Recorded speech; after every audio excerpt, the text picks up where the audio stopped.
나는 정약용이라 합니다. 이 늙은이가 오늘 여러분 앞에 앉아 무엇을 이야기해야 할지 한참을 망설였습니다. 200년이 훌쩍 지난 시간의 강을 건너 동시대를 살아가는 벗들에게 닿는 말이 무엇이어야 할까? 화려한 학문도 아니요. 거창한 가르침도 아닙니다. 다만 한 사람이 어떻게 무너졌고 또 어떻게 그 무너진 자리에 다시 앉을 수 있었는가? 그 이야기를 조용히 꺼내어 보려 합니다. 신유년, 그러니까 1801년 봄이었습니다. 그때 나는 40이었습니다. 사람의 인생에서 그 나이는 무엇인가 이루었다 자부할 수도 있는, 그러면서도 아직 많은 것을 꿈꿀 수 있는 그런 시절이지요. 임금의 총애를 받고 형제들과 함께 학문을 논하고 백성을 위한 일에 손을 대던 시간이었습니다. 그러나 한순간이었습니다. 천주학을 했다는 죄목으로 나는 의금부의 차가운 옥에 갇혔고 형 정약전과 함께 머나먼 남쪽 땅으로 유배의 길을 떠나야 했습니다. 여러분, 그 길의 풍경을 나는 지금도 잊지 못합니다. 한양을 떠날 때 그토록 가까이 지내던 벗들은 어디에 있었는지 한 사람도 보이지 않았습니다. 평소 내 집 마루를 닳도록 드나들며 술잔을 기울이던 사람들, 내 한마디에 고개를 끄덕이며 지혜롭다 칭송하던 사람들, 그들 모두가 마치 약속이라도 한 듯 자취를 감추었습니다. 죄인이 된 한 사람의 곁에 남는 것이 얼마나 두려운 일이었겠습니까? 나도 그 마음을 모르는 바는 아닙니다. 그러나 그것을 머리로 이해하는 것과 가슴으로 받아들이는 것은 전혀 다른 일이었습니다. 형 약전과 나주 율정에서 헤어지던 그 새벽을 나는 100년이 지나도 잊지 못할 것입니다. 형은 흑산도로, 나는 강진으로. 그 갈림길의 주막에서 우리는 마지막으로 마주 앉아 묽은 술 한 잔을 나누었습니다. 형의 얼굴은 야위었고 나의 어깨는 무거웠습니다. 서로 아무 말이 없었지요. 다만 형이 내 손을 한번 가만히 잡았다 놓았을 뿐. 그것이 우리 형제가 이 세상에서 마주본 마지막 시간이었습니다. 형은 끝내 흑산의 바다를 넘지 못하고 그 섬에서 숨을 거두었습니다. 나는 그 소식을 강진에서 들었고 그날 나는 사람이 사람을 그리워한다는 것이 얼마나 사무치는 일인지를 비로소 알았습니다. 강진에 도착한 첫날을 말씀드리고 싶습니다. 여러분 중에는 인생의 어느 한 시점에서 모든 것을 잃어본 분도 계실 것입니다. 평생을 바친 자리에서 밀려나고 가족과 멀어지고 건강이 무너지고 혹은 자기 자신에 대한 마지막 믿음마저 잃어본 그런 시간들. 그 막막함을 아시는 분들에게 나는 이 이야기를 들려드리고 싶습니다. 강진의 한 주막에 겨우 짐을 풀었을 때 나는 사람이라기보다 차라리 길 잃은 짐승에 가까웠습니다. 죄인을 받아주려는 집은 어디에도 없었고 마을 사람들은 멀리서 손가락질하며 수군거렸습니다. 한 늙은 주모가 가엾게 여겨 자신의 술집 한 구석 작은 방을 내어주지 않았다면 나는 그 차가운 밤을 길 위에서 보내야 했을지도 모릅니다. 그 좁은 방에 처음 누웠을 때 나는 천장을 한참 동안 바라보았습니다. 비가 새어 얼룩진 흙벽, 쥐가 갉아먹은 문틀, 매캐한 부엌 냄새. 한양의 내 서재에는 책이 가득했고 창밖에는 매화가 피었지요. 그러나 그 모든 것이 한순간에 사라졌습니다. 나는 그날 밤 처음으로, 정말 처음으로 사람이 어찌 이리도 가벼운가를 생각했습니다. 어제까지 임금 곁에 앉아 나라의 일을 의논하던 자가 오늘은 남의 술집 모퉁이에서 새우잠을 자는 죄인이 되어 있다니. 인간이 평생을 들여 쌓아 올린 위치와 명예와 관계라는 것이 한 줄기 바람에 흩어지는 먼지와 같다는 사실을 그 밤에 알았습니다. 그러나 정작 가장 견디기 어려웠던 것은 외로움이 아니었습니다. 사람의 마음이 그토록 쉽게 변할 수 있다는 사실, 그것이었습니다. 함께 웃고 함께 학문을 논하던 이들이 나를 외면하는 것은 차라리 견딜만 했습니다. 더 가슴 깊이 박힌 것은 나를 모함하고 끝내 죽음으로 몰아가려 한 자들 중에 한때 내가 형제처럼 여기던 이의 그림자가 어른거렸다는 사실입니다.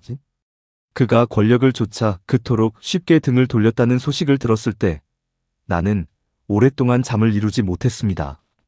사람이 사람에게 이럴 수 있는가? 사람의 마음이라는 것이 이토록 얕은 것인가?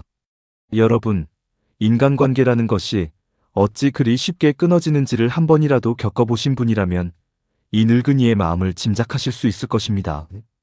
평생을 함께할 줄 알았던 친구가 어느 날 멀어지고 피를 나눈 혈육이 작은 이의 앞에서 서먹해지고 한솥밥을 먹던 이웃이 모르는 얼굴처럼 지나칩니다.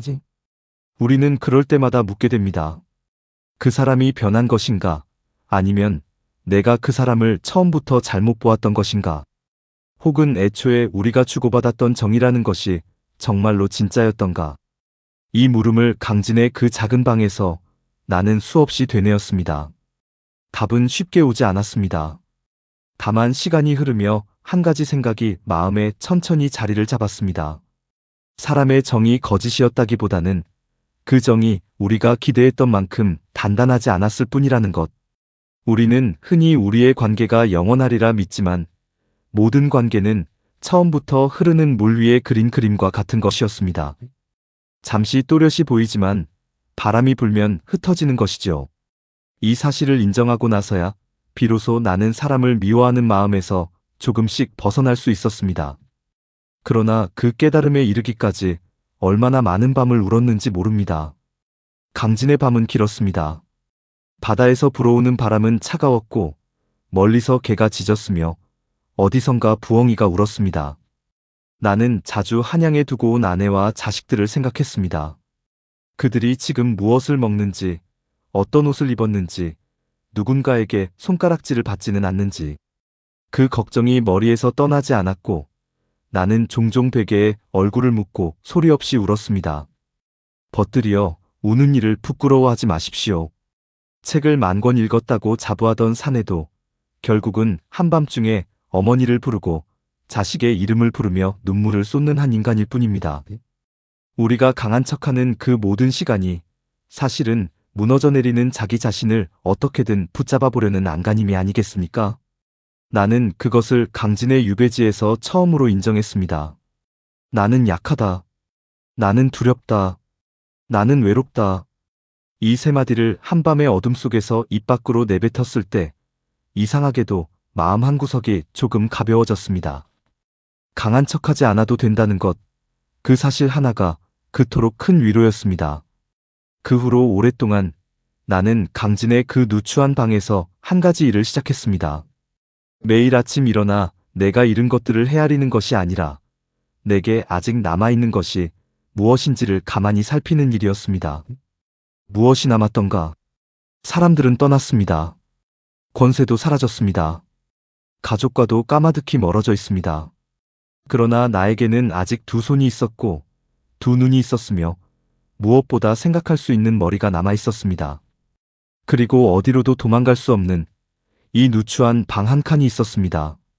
여러분, 우리가 가장 절망적이라 느낄 때 사실은 우리에게 남아있는 것을 똑바로 바라보지 못해 그런 것은 아닐는지요. 잃은 것의 그림자가 너무 커서 남은 것의 작은 빛이 보이지 않는 것이지요. 그러나 그 작은 빛부터 다시 들여다보아야 합니다.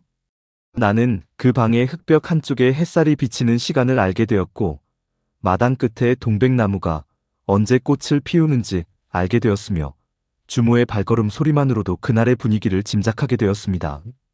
그렇게 작은 것들을 하나하나 다시 사귀어가는 동안 나는 천천히, 아주 천천히 사람의 모습을 되찾아가고 있었습니다. 그것은 회복이라기보다는 오래 잊고 있던 자기 자신과의 첫 만남에 가까운 일이었습니다.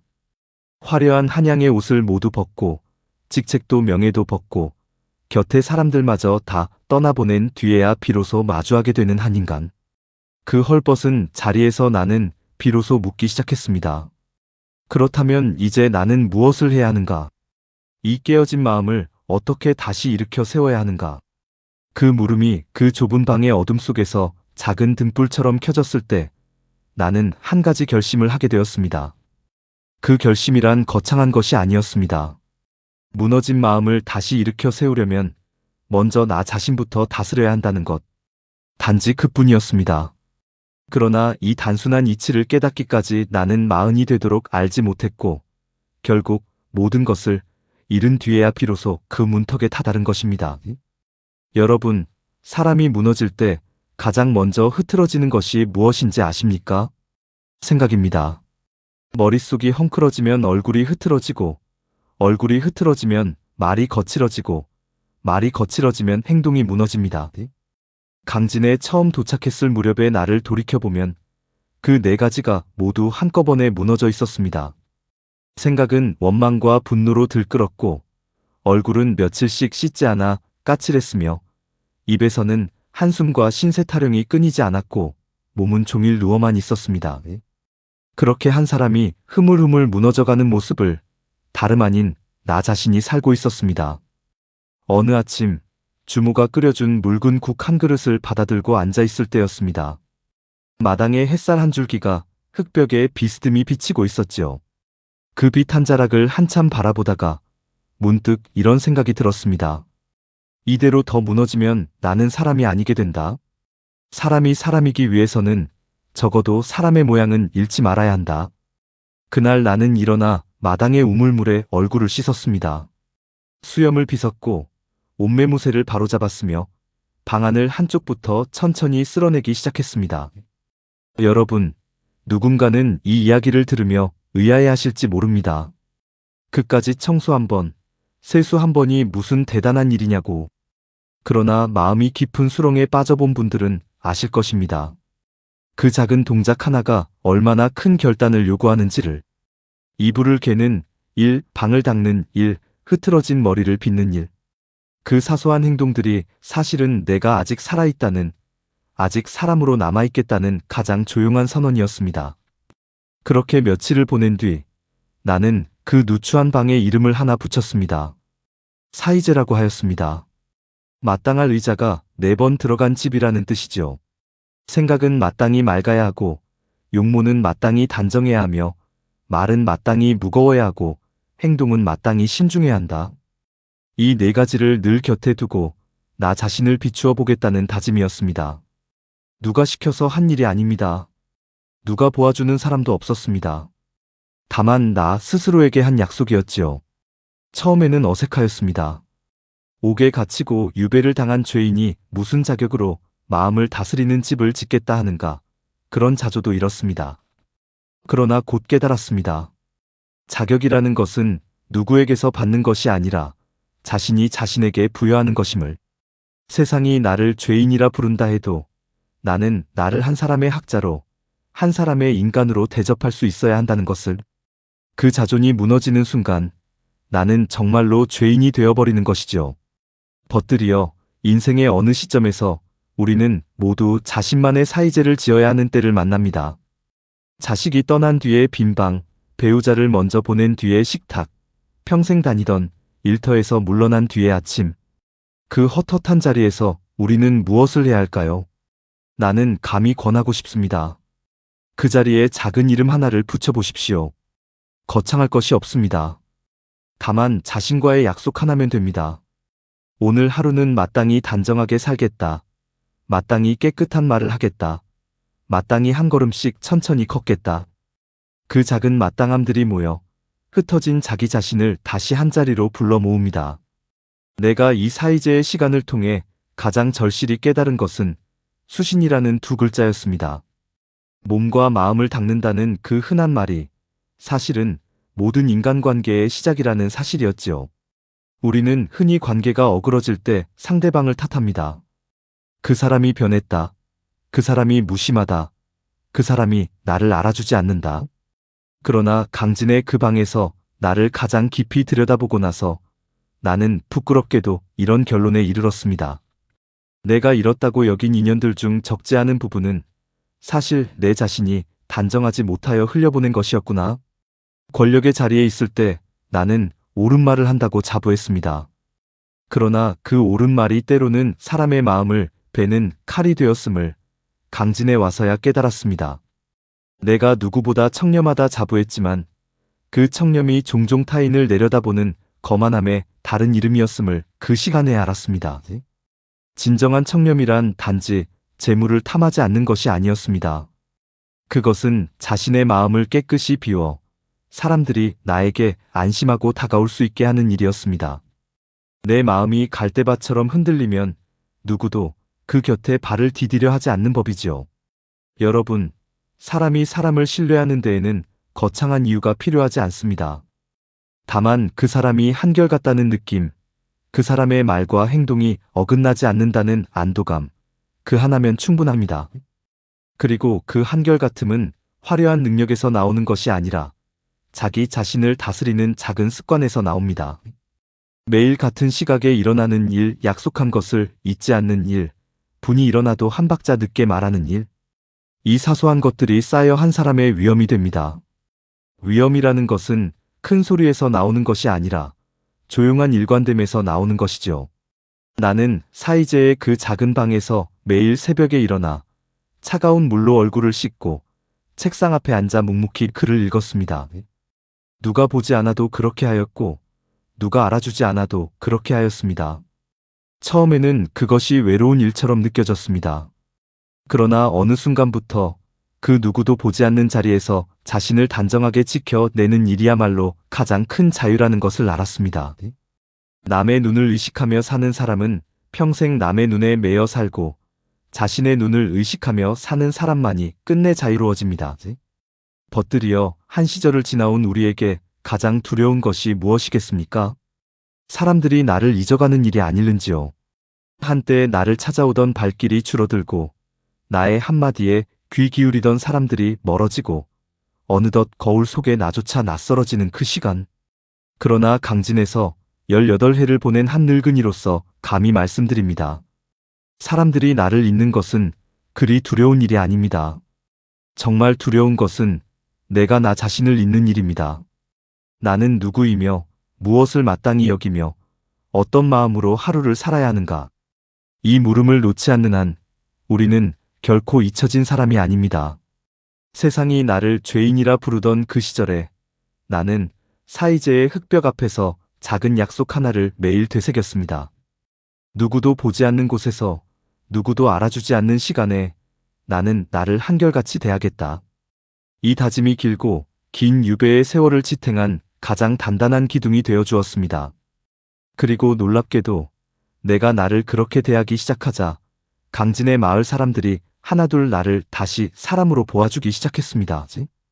처음에는 멀리서 손가락질하던 이들이 어느 날 인사를 건네왔고 멀찍이 피하던 이들이 어느 날 마당으로 들어와 차 한 잔을 청하였습니다.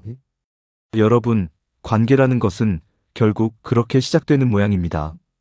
내가 나를 어떻게 대하느냐에 따라 세상이 나를 대하는 방식이 천천히 바뀌어 가는 것이죠. 큰 소리로 외친다고, 억지로 매달린다고 다시 돌아오는 인연은 없습니다. 다만 자신을 단정하게 지켜내는 한 사람의 모습이 어느 순간 누군가의 눈에 조용히 들어오는 것입니다. 그리고 그렇게 다가온 인연이야말로 한때 무너졌다가 다시 일어선 사람만이 알아볼 수 있는 진실한 인연이지요. 그러나 사이제의 단단한 기둥이 세워진 뒤에도 한 인간의 마음에는 도무지 일으켜 세울 수 없는 무너짐이 있다는 사실을 나는 그 길고 긴 세월 동안 뼈저리게 배웠습니다. 자식의 부음이 바람을 타고 한양에서 강진까지 건너오던 그 새벽들, 글로 다 옮기지 못한 그 무거운 슬픔의 자락을 이제 조금 더 가까이 끌어당겨 보아야 할 것 같습니다. 자식을 먼저 보낸다는 것은 사람의 말로 옮길 수 없는 일입니다. 나는 평생 책을 쓰는 사람이었으나 이 한 가지 일에 대해서만큼은 끝내 마땅한 문장을 찾지 못하였습니다. 강진에 머무는 동안 내가 받은 자식의 부음만 해도 한두 번이 아니었습니다. 모두 합하여 6입니다. 어린 자식 6이 차례로 이 못난 아비보다 먼저 이 세상을 떠났습니다. 여러분 가운데에도 자식을 가슴에 묻은 분이 계실지 모르겠습니다. 그 슬픔의 깊이를 감히 가늠하려 들지 않겠습니다. 다만 한 가지, 그 슬픔이 결코 시간이 흐른다고 옅어지지 않는다는 사실 하나만은 함께 나누고 싶습니다. 사람들이 흔히 말합니다. 시간이 약이라고. 그러나 자식을 잃은 슬픔에는 시간이 약이 되기는커녕 도리어 더 깊이 스미는 독이 되기도 합니다. 처음에는 가슴을 후벼 파던 그 슬픔이 세월이 흐르면 다른 모양으로 자라납니다. 어느 봄날 마당에 핀 매화를 보다가 그 아이가 좋아하던 꽃이라는 사실이 떠올라 한참을 우두커니 서 있게 되는 그런 모양으로요. 부음이 강진에 닿는 데에는 며칠이 걸렸습니다. 한양에서 자식이 숨을 거둔 그 시각, 나는 강진의 누추한 방에서 책을 읽고 있었거나, 혹은 차를 끓이고 있었거나, 혹은 마당에 풀을 뽑고 있었을 것입니다. 그 사실이 나를 가장 오래 괴롭혔습니다. 아이가 마지막 숨을 몰아쉬던 그 시간, 그 곁에 있어주지 못한 아비, 작은 손을 한 번도 잡아주지 못하고, 마지막 음성 한마디도 듣지 못한 아비, 부음을 받아들고 나는 마당에 그대로 주저앉아 한참을 일어나지 못하였습니다. 멀리서 보는 이들이 보기에는 그저 늙은이 하나가 햇살 속에 앉아 있는 것처럼 보였을지 모릅니다. 그러나 그 안에서는 한 사람의 세계가 또 한 번 무너져 내리고 있었습니다. 벗들이여, 슬픔에는 두 가지 종류가 있다는 것을 나는 그 시절에 알았습니다. 함께 나눌 수 있는 슬픔과 도무지 나눌 수 없는 슬픔. 친구를 잃은 슬픔, 일터를 떠난 슬픔, 명예를 빼앗긴 슬픔은 그래도 누군가에게 털어놓을 수 있습니다. 그러나 자식을 먼저 보낸 슬픔, 부모를 영영 떠나보낸 슬픔, 평생을 함께한 사람을 먼저 보낸 슬픔. 이런 슬픔 앞에서는 어떤 위로의 말도 미끄러져 떨어집니다.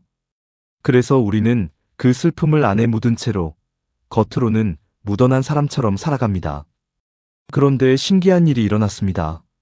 그 가장 큰 슬픔의 시기에 가장 사소하고 사소해 보이던 사람들이 나를 천천히 일으켜 세우기 시작한 것입니다. 가장 먼저 떠오르는 분은 그 늙은 주모입니다. 처음에는 죄인을 받아주었다는 이유로 마을에서 눈총을 받기도 한 분이었지요. 글이라고는 한자도 모르는 분이었고 평생 술과 국밥을 끓여 손님을 치르는 일이 전부인 분이었습니다.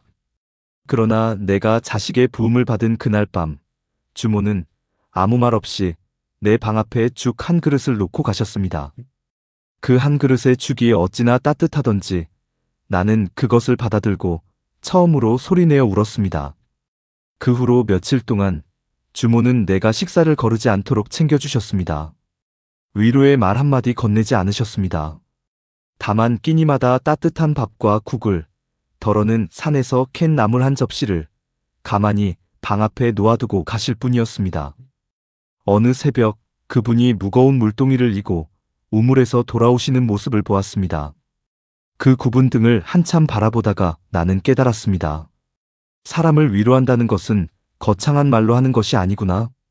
그저 곁에 있어주는 것, 그 사람의 끼니를 챙겨주는 것, 그 사람이 무너지지 않도록 조용히 지켜봐주는 것. 그것이 진짜 위로구나. 여러분, 학자라는 사람들은 흔히 책에서 사람을 배웁니다. 나도 그러한 자였습니다. 공자의 말, 맹자의 말, 주자의 말을 외워 그것으로 인간을 이해한다고 자부하였습니다. 그러나 강진의 그 늙은 주모께서 내가 평생 읽어온 그 어떤 책보다 더 깊은 가르침을 주셨습니다. 글자 하나 모르시는 분이 사람의 마음을 다루는 데에는 그 어떤 학자보다 능하셨던 것이지요. 나는 그제 알았습니다. 진정한 지혜는 책 속에만 머무는 것이 아니라 평생을 묵묵히 살아온 평범한 분들의 손끝과 마음 깊은 곳에 함께 흐르고 있다는 것을. 또 한 분, 잊을 수 없는 인연이 있으니 해장 스님이라는 분입니다. 인근 100년사의 스님이셨지요. 처음 그분과 마주 앉았을 때 나는 사실 작은 경계의 마음이 있었습니다. 나는 유학자였고 그분은 불가의 사람이었으니 말입니다. 학문의 길이 다른 사람과 무엇을 나눌 수 있겠는가, 그런 옹졸한 마음이었지요. 그러나 차 한 잔을 사이에 두고 이야기를 나누기 시작한 지 얼마 되지 않아 나는 그 경계의 마음이 부끄러워졌습니다. 해장 스님은 나의 슬픔을 묻지 않으셨습니다. 위로하려 들지도 않으셨습니다. 다만 깊은 산속에 차를 끓여 권하시며 바람과 새와 산의 빛에 대하여 이야기하셨습니다. 어느 밤은 함께 시를 짓기도 하고 어느 낮은 함께 산길을 걷기도 하였습니다. 그분과의 시간 동안 내가 가장 많이 한 일은 다름 아닌 침묵이었습니다. 우리는 자주 말없이 차를 마셨고 말없이 산을 바라보았으며 말없이 헤어졌다가 다시 만났습니다. 벗들이여, 인생의 어느 시절에는 말 많은 친구보다 말 없는 친구가 더 큰 위안이 됩니다. 슬픔의 한복판에 있을 때 우리는 누군가가 우리의 슬픔을 채워주기를 바라지 않습니다.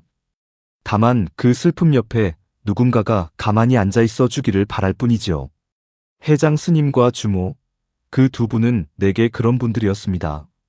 슬픔을 덜어주려 애쓰지 않으셨고, 다만 그 슬픔을 함께 견뎌주셨습니다. 그제야 나는 깨달았습니다. 한양에서 잃은 그 화려한 인연들은 사실 처음부터 인연이라 부르기에 모자란 것들이었음을. 잔치상에 모여드는 사람과 빈소에 남는 사람은 다른 법이지요. 잔치상에는 100사람이 모이지만 빈소에 끝까지 남는 사람은 손에 꼽을 정도입니다. 강진에서 만난 이 소박한 분들이야말로 나의 빈소를 끝까지 지켜주실 분들이었습니다. 여러분, 한평생을 살아오시며 곁에 남은 인연이 적다고 슬퍼하지 마십시오. 곁에 남은 인연이 적다는 것은 거짓된 인연이 그만큼 떨어져 나갔다는 뜻이기도 합니다. 화려하지 않아도 좋습니다. 자주 만나지 못하여도 좋습니다. 다만 내가 가장 어두운 밤에 가만히 떠올릴 수 있는 얼굴이 한둘이라도 있다면 그 인생은 결코 외로운 인생이 아닙니다. 나는 종종 강진의 그 시절을 돌이키며 생각합니다. 만약 한양에서 평생을 영화롭게 살았더라면 나는 끝내 주모의 죽 한 그릇이 얼마나 따뜻한지를 몰랐을 것입니다. 해장 스님과 마주 앉아 침묵 속에서 차를 마시는 그 평화를 몰랐을 것입니다. 잃어버린 자식의 이름을 가만히 부르며 마당의 풀잎을 어루만지는 그 시간의 무거움을 몰랐을 것입니다. 인생에서 가장 깊은 것은 가장 화려한 자리에 있지 않다는 것을 나는 모든 것을 잃은 뒤에야 비로소 알았습니다. 그리고 그 깨달음과 함께 또 한 가지 가만히 자라난 것이 있었습니다.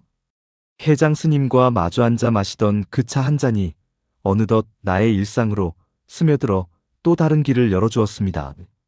슬픔을 어루만지는데 사람의 손길만큼이나 큰 힘이 되어준 것은 다름 아닌 그 한 잔의 따뜻한 차였고 또 한 권의 책이었습니다.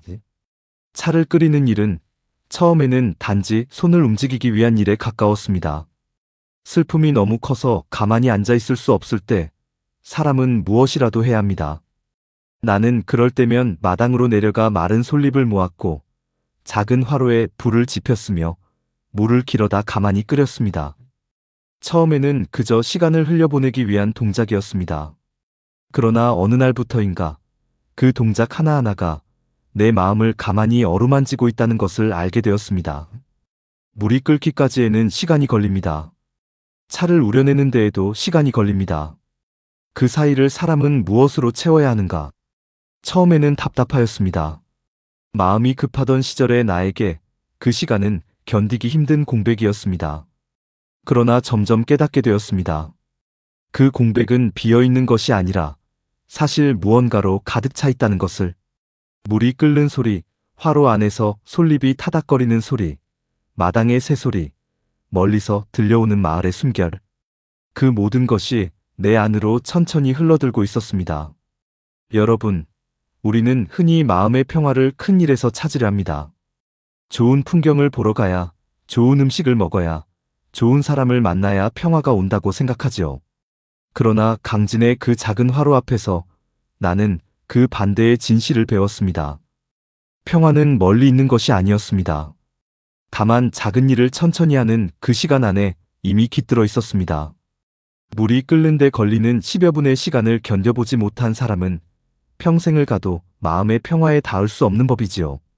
차 한 잔을 앞에 두고 앉아 있을 때 나는 종종 한양의 옛 시절을 떠올렸습니다. 그 시절에 나는 늘 바빴습니다. 임금의 부름을 받으러 가야 했고, 동료들과의 회합에 가야 했고, 책을 읽고 글을 써야 했으며 손님을 맞이해야 했습니다. 하루에도 수십 명의 얼굴을 보았고 수백 마디의 말을 주고받았습니다. 그러나 돌이켜보면 그 분주함 속에서 나는 정작 단 한 번도 나 자신과 마주 앉아 본 적이 없었습니다. 만약 그대로 평생을 살았다면 나는 끝내 나라는 사람이 어떤 사람인지도 모른 채로 늙어갔을 것입니다. 벗들이여, 나이가 들수록 우리는 자주 사람들에게서 잊혀지는 것을 두려워합니다. 그러나 사실 우리가 더 두려워해야 할 것은 사람들 속에서 나 자신을 잃는 일이 아닐는지요. 오랜 친구의 부름에, 자식의 안부 전화에, 동창의 모임 자리에 우리는 자주 자기 자신을 다 내어줍니다. 그렇게 다 내어주고 집에 돌아오면 텅 빈 듯한 그 헛헛함이 무엇입니까? 그것은 바로 그 자리에서 나라는 사람이 잠시 사라졌다 돌아왔다는 조용한 신호인 것입니다. 차를 마시는 그 시간이 나에게는 흩어졌던 나 자신을 다시 한자리로 불러 모으는 시간이었습니다. 한 모금 마시며 오늘 아침에 내가 무엇을 생각했는가를 떠올렸습니다. 두 모금 마시며 어제의 분노가 정말 내 것이었는가를 물었습니다. 세 모금 마시며 지금 이 순간 내가 진정으로 원하는 것이 무엇인지를 들여다보았습니다.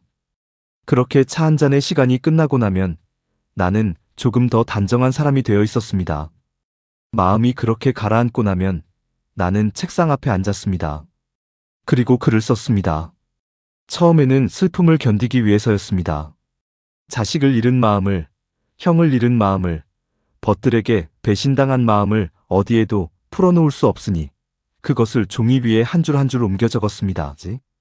그러나 시간이 흐르며 그 글쓰기가 단지 슬픔을 토해내는 일에 그치지 않고 무언가 더 큰 것을 짓는 일이 되어가고 있다는 것을 깨달았습니다. 나는 강진에서 보낸 그 길고 긴 세월 동안 500권에 달하는 책을 썼습니다. 백성을 다스리는 자가 마땅히 가져야 할 마음에 대하여, 형벌이 어찌 공정해야 하는가에 대하여, 농사짓는 백성의 고단함에 대하여, 어린아이를 어떻게 가르쳐야 하는가에 대하여, 한양의 권세 자리에 있을 때보다 모든 것을 잃은 강진의 작은 방에서 더 많은 글을 썼습니다. 어찌 보면 이상한 일이지요. 가장 무력한 자리에서 가장 많은 일을 하였으니 말입니다. 그러나 나는 점점 알게 되었습니다. 그것이 결코 이상한 일이 아니라는 것을. 한양에 있을 때 나의 글은 늘 누군가의 시선을 의식하고 있었습니다. 임금의 마음에 들어야 했고 동료들의 평가를 신경 써야 했으며 후세의 명성도 머릿속 한구석에 자리 잡고 있었습니다. 그러나 강진의 그 방에서 쓰는 글은 달랐습니다. 누구의 눈치도 보지 않았고 누구의 칭찬도 기다리지 않았습니다. 다만 내가 옳다고 믿는 것을, 내가 후세에 남기고 싶은 것을 한 줄 한 줄 정직하게 적어 내려갈 뿐이었습니다. 그러자 글이 깊어졌습니다. 여러분, 우리가 인생에서 가장 좋은 일을 해내는 시기는 흔히 사람들이 가장 주목하지 않는 시기에 찾아온다는 사실을 아십니까? 모두의 눈이 나에게 쏠려 있을 때 우리는 진심을 잃기 쉽습니다. 그러나 아무도 나를 보지 않는 시기에 우리는 비로소 자기 자신에게 정직해질 수 있습니다. 그래서 인생의 어느 한 시기, 사람들의 시선에서 비켜난 그 시간이야말로 사실은 가장 풍성한 결실을 맺는 황금기인 것이지요. 벗들이여, 만약 지금 여러분이 사람들에게서 잊혀진 듯한 시기를 보내고 계신다면 이 늙은이의 말을 한번 들어보십시오. 그것은 결코 인생의 끝자락이 아닙니다. 오히려 그것은 평생 미루어온 진짜 자기 자신을 만날 수 있는 가장 귀한 시간입니다. 한 권의 책을 읽고 싶었으나 미루어온 분, 한 줄의 글을 써보고 싶었으나 시간이 없어 못한 분, 작은 텃밭 하나를 가꾸어 보고 싶었으나 형편이 닿지 않았던 분, 이제 그 모든 일이 가능한 시간이 우리 앞에 조용히 펼쳐져 있는 것입니다. 남의 시선에서 자유로워지는 일은 거창한 결단으로 되는 일이 아닙니다. 다만 매일 차 한 잔을 천천히 마시는 것에서, 한 줄의 글을 정직하게 적어보는 것에서, 마당의 풀 한 포기를 가만히 들여다보는 것에서 시작됩니다.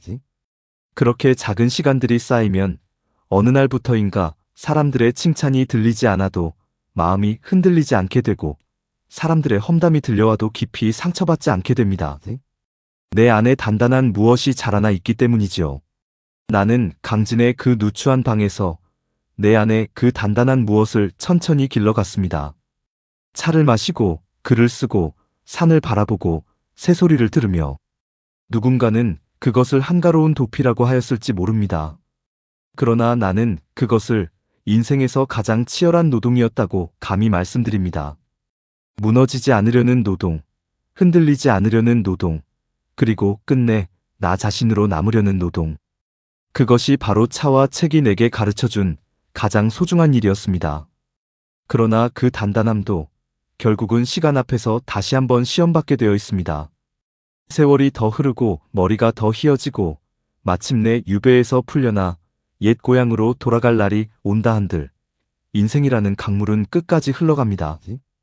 그 강의 마지막 구비에서 내가 무엇을 보았는지, 그리고 그 자리에서 어찌하여 사암이라는 작은 호 하나를 마지막으로 짓게 되었는지를 마음 깊은 곳에서부터 길어올려 함께 나누어 보고 싶습니다. 유배에서 풀려난 것은 18해가 흐른 뒤였습니다.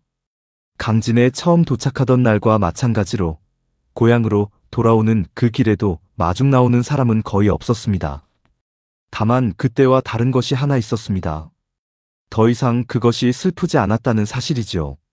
18해 전의 나라면 그 텅 빈 길에서 가슴이 무너졌을 것이지만 강진을 떠나오던 그 늙은이의 마음은 이상하리만치 고요하였습니다. 마제의 옛집으로 돌아왔을 때 마당에 늙은 매화나무는 그대로 있었습니다. 그러나 그 나무 아래에서 함께 차를 마시던 형은 흑산의 바다를 끝내 넘지 못하셨고 자식들 가운데 여럿은 이미 흙으로 돌아가 있었습니다.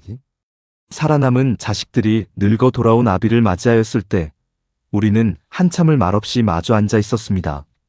무슨 말이 필요하였겠습니까? 살아 다시 만났다는 그 사실 하나로 충분하였습니다.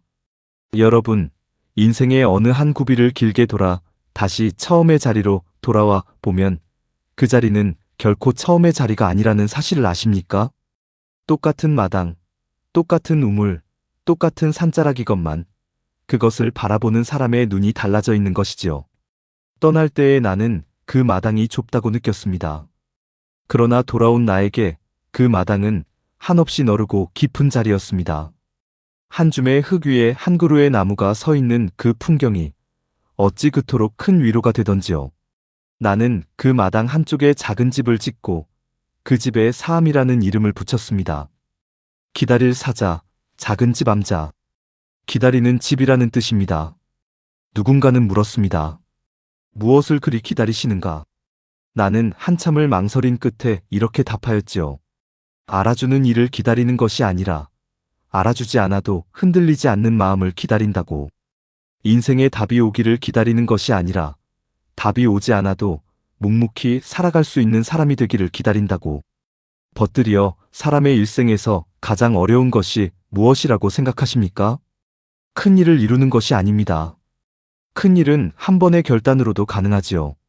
정작 어려운 것은 아무것도 이루지 못한 듯한 시간을 견디는 일입니다. 보이는 결실이 없는 시간, 누구도 알아주지 않는 시간, 내가 무엇을 위해 사는지조차 모호해지는 그 시간들. 그 시간을 견디는 것이야말로 사람의 가장 큰 노동이지요. 사암이라는 이름은 바로 그 노동을 위한 나 자신과의 작은 약속이었습니다. 세월이 흘러야 비로소 보이는 것들이 있습니다. 강진의 그 작은 방에서 흘린 눈물도, 자식의 부음 앞에 주저앉던 마당의 햇살도, 주목께서 놓아주시던 죽 한 그릇의 따스함도, 해장 스님과 마주 앉아 마시던 차 한 잔의 무게도 모두 그 자리에서는 단지 견디는 시간으로만 보였습니다. 그러나 이제 늙은 눈으로 돌아보니 그 모든 시간이 사실은 한 사람의 인생을 한 줄로 꿰는 진주들이었음을 알게 됩니다. 그 진주들을 꿰어본 사람만이 끝내 한 인생의 의미라는 것을 손에 쥘 수 있는 모양입니다. 여러분, 한 시절을 가만히 돌이켜 보십시오. 가장 힘들었던 그 시간이 지금에 와서는 어떻게 보이십니까? 그때는 죽을 것 같았던 그 시간이 지금 보면 가장 단단한 무엇을 만들어준 시간이었음을 발견하시지 않습니까? 인생이라는 것이 그러합니다. 견디는 그 순간에는 보이지 않다가 한참 시간이 흐른 뒤에야 비로소 그 의미가 드러납니다.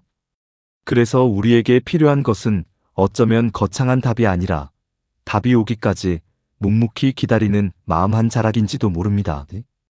이제 이 늙은이가 마지막으로 여러분께 드리고 싶은 말씀이 있습니다.